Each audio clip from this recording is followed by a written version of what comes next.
The Pharisees watched Jesus and sent spies who pretended to be righteous so they might seize upon his words, to fasten upon something he might say to use against him.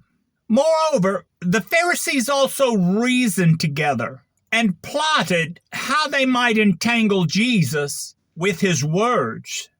Thus they did continuously.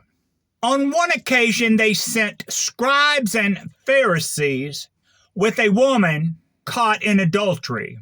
They made her stand in front, and then they said to him, "Teacher, this woman was caught in adultery, in the very act. In the law of Moses, it says that such should be stoned. What do you say?" Yet on another occasion, they presented a conundrum for Jesus to solve, saying there were 7 brothers. The first took a wife and died childless, and the second and the third took her likewise and died childless. In fact, all 7 married her and died without having any children. Last of all, the woman herself died. In the resurrection, whose wife will she be to these 7 men? For she was a wife to all of them.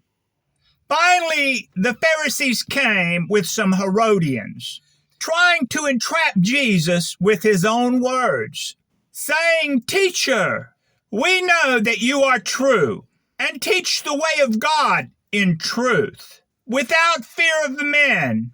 So what do you think? Is it lawful to pay taxes to Caesar or not?" There are many this very hour doing the same thing as the Pharisees. They are reasoning together and plotting the demise of God's holy people, the ones he has sent during this hour to proclaim his words. They say to you, "Come and I will show you the way of truth," all the while twisting the words of God's holy people, even saying to you they will protect you from the false, the wolves in sheep's clothing, thereby deceiving. Behold, the days of the Athenians are here. Areopagus has arrived. The Stoic philosophers and the Epicureans and the debaters of this age are here. They spend their time in nothing else but hearing and telling. Here they are, come and dine with them.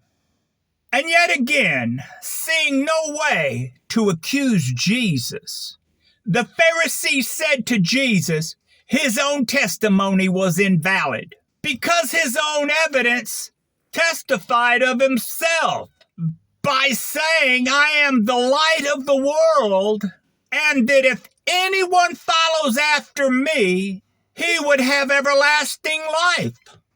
And finally, after all this, finding no way to entrap Jesus, they brought forth false accusers against him, that the prophecy of Caiaphas might be fulfilled, saying, "It is expedient for one man to die for the people, so that a whole nation of people should not perish.